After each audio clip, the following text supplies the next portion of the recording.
Are you going to run out of money in retirement?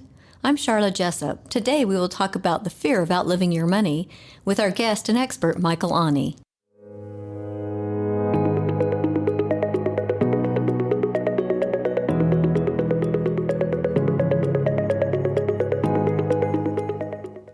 Welcome to the SFS Power Up Wealth podcast, where we provide impactful insight and expert opinions on timeless financial principles and timely investment topics, preparing you to make smarter decisions with your money.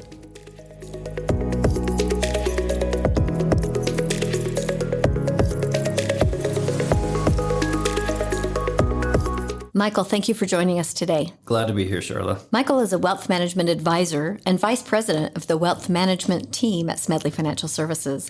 He also holds a certified financial planner designation. Mikal, why do so many people fear that they're going to run out of money during retirement? Because not having money is more painful than dying. So there's been many research studies done on this, and I quoted one in a recent article that we did. But more people fear running out of money than they do dying. We all know that we're not going to live forever. And if something happens, you pass away, you don't worry about money anymore. It becomes a concern for your heirs, right? But it's no longer your concern. But if you live too long and you outlive your money, well, living becomes very painful. And so that's a concern that everybody is scared of. Like, if I run out of money, then what? What do I do? What is life like? How tight is it? How uncomfortable is life? I can't live a fulfilling life anymore and do the things that I want to do with the time that I have left on this planet. What causes issues of running out of money? There's two main causes. So some of it too is, what are you doing as you lead up to retirement, and what do you do in retirement? One of the main causes of running out of money in retirement is also the same reason you don't have enough money. If you aren't wise with your money and you're living on more than you make. So number one, if you can be wise and say, for every dollar that I make, I'm going to at least save a penny. If I can save 10 cents for each dollar, great. If I can save 20, great.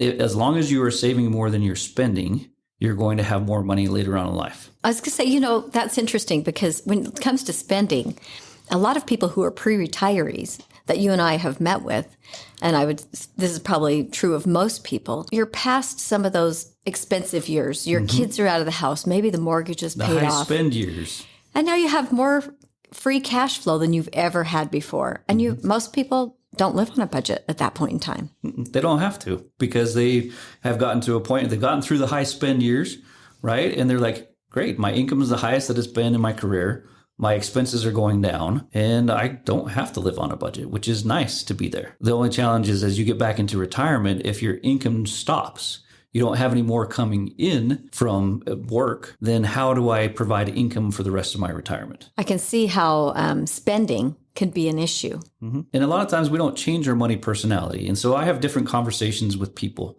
because there are people that are coming in that they need to spend a lot of money to maintain their lifestyle. We talk about lifestyle too, and sometimes it has a negative connotation, but really lifestyle is just what makes you comfortable, right? And for some people, moving to Mongolia and living in a yurt might be their lifestyle, and it might be comfortable. But for a lot of people, that's not their idea of retirement or what lifestyle should look like. So as long as you have enough money to do the things that you want to do and that you're comfortable, that's lifestyle, right? And so as long as you're able to maintain that lifestyle that you want and be comfortable with what you have, then you're good. And as long as you don't spend too much and spend down your nest egg and blow it up too fast, then you're okay.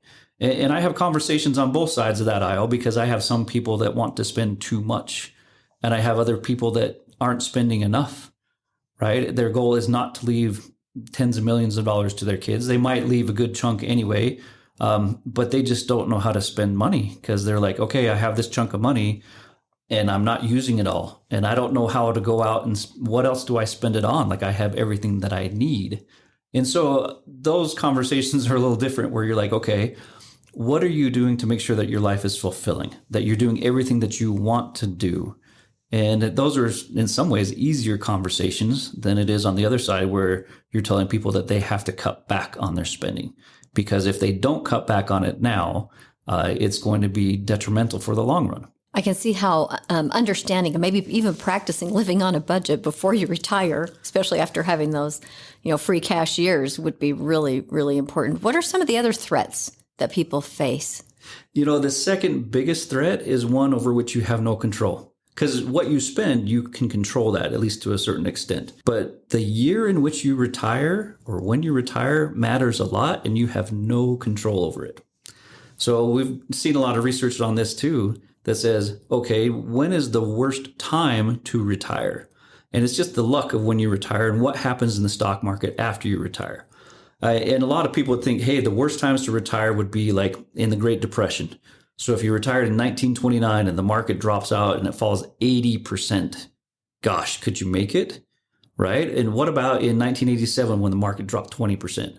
Or what about in 2000 when the market dropped 57%, or even 2000 or 55 at that time? And in 2008, the market dropped 57. And when I say that, I'm saying the S&P 500 is a good measure. Those sound really scary because they're huge numbers. And I think that's why a lot of people don't want to take risk as they get into retirement. But those were not the worst times to retire. Because most of the time as people get into retirement, they take a balanced approach. And so as a general rule, I mean, we do things that are more sophisticated than this, but the general rule is you have a portfolio that is 60% in stocks and 40% in bonds. So if you go back through history and run it every single year and said, if I had this 60-40 portfolio and I retired in the year 1900, did my money last? What if I retired in 1901 and 1902? What if I retired in 1929, right before the Great Depression? Even through those really bad ones that I just named, 1929, 1987, 2000, 2008, you were still fine. And those were okay to retire because even if stocks went down, your bonds held up. Okay. And then you had enough time for the stocks to recover and your portfolio made it through the rest of your retirement. Okay. And that'd be through like age 95. You did not run out of money. The worst year to retire was actually 1965, which is kind of surprising when you look at it. It wasn't like there was anything crazy going on in the market. Well, there wasn't a huge downturn that we faced. It was just for the next couple decades, we had inflation. Okay. And because of inflation, the stocks, they still had good returns, but they struggled. They didn't have as good of returns. But at the same time, bonds did not have good returns because of rising inflation. So here you had both, your 60-40 portfolio, that's 60 in stocks and 40 in bonds, didn't do as good for a couple decades, right? So what do you do? How do you combat that? Because we look at where we are now and we worry about inflation and interest rates going up. And we worry that that could be for another couple decades, right? We have seen declining interest rates for the last 40 years. So since the 80s, interest rates have been coming down. We haven't been in a period of significant rising interest rates. There have been little periods where it's gone up for, a year or so, but it hasn't been for extended periods like it was 65 to 85. So we could have a period where interest rates are really climbing, and that could be bad for bonds, and it could be make stocks struggle a little more than they have. We don't think inflation is going to be as bad in the coming decades as it was during that period, mostly because of demographics. There's a few other reasons, but during that period of time when we had really high inflation, you had baby boomers coming into the workforce. So there was this whole crowd of people that were now competing for jobs and homes and cars. And so the economy was growing and it was hot. And right now we don't have a ton of people coming into the workforce. As households, we don't have a growing population. Our population is relatively stagnant. Like you talk about birth rate, and as far as birth rate, we're having 1.9 children per household, which is not replacing our current households because you have 2 people per household, you have 1.9 children, and you're a declining population. The only reason why we have increasing population right now is because of immigration. So that's one thing that would say inflation isn't going to be as bad in the next decade as it was back when it was really bad. Well, where we don't really know, we're in a high inflationary period right now. Every one of us is feeling the pinch in one way or another. And so we are experiencing inflation. And even if we don't believe it's going to be maybe drawn out as far as length and time that we have to, that we're in high inflation, how are people preparing in their retirement plans for this type of event or equation? So 2 things, right? It goes back to your spending and it goes back to how your portfolio is managed. So 1, you still make sure that you're living the life that you want to live that's fulfilling without being extravagant and you taking out too much to where it blows up your portfolio. Again, that goes back to a balance because there are some people that want to spend more than they really can, and there are other people that aren't spending enough. So it depends on where you fall in that category. And sometimes you just don't know when you need to talk with an expert. And we can help you figure that out and help people feel like, because there are people that don't feel like they can spend that really can, and you can help them realize that. So one, you have to take a balanced approach with your budget and how you are living life, but make sure that it is a fulfilling life and one that you're comfortable and doing the things that you want to do with the time that you have left on this planet. The second thing is you have to find a way to combat both inflation and downturns. So this is the big problem that we face. And people, as they get into retirement, they're like, oh, I don't want to experience a 2008, so I'm going to put all my money in really conservative investments. And you're like, okay, that can help protect you against downturns, but that's not going to protect you against inflation. And like we've seen recently, like you alluded to, that inflation is bad and it's spiked up really high, and it will probably go back down a bit. But it's not going to go back down to where it was before. We have to have something that is going to keep up with that. And that's why we like to split our portfolios into different segments, time segments based on when you're going to use it. So money that you would use in the next 1 to 5 years needs to be more conservative and protected. 6 to 10 years can be moderate, and 10 plus years can be aggressive. Now that conservative segment, that's going to be there to protect you against big downturns, right? That's what people fear. We're almost more worried about inflation and that sequence of return risk that we can face. And so we need to have some things that are moderate and aggressive that will grow for the long run, that can keep up with inflation. Michael, it sounds, and it's obvious, that preparing is key to having financial stability, regardless. Thank you so much for joining us today. No, glad to be here, Sharla. Thank you. Thank you for joining the SFS Power Up Wealth podcast. Smedley Financial is located at 102 South, 200 East, Suite 100 in Salt Lake City, Utah, 84010. Call us today at 800-748-4788.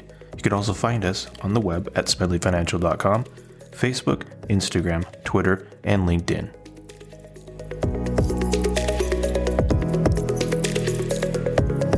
The views expressed are Smedley Financial's and should not be construed directly or indirectly as an offer to buy or sell any securities or services mentioned herein. Investing is subject to risks, including loss of principal invested. Past performance is not a guarantee of future results. No strategy can assure a profit nor protect against loss. Please note that individual situations can vary. Therefore, the information should only be relied upon when coordinated with individual professional advice.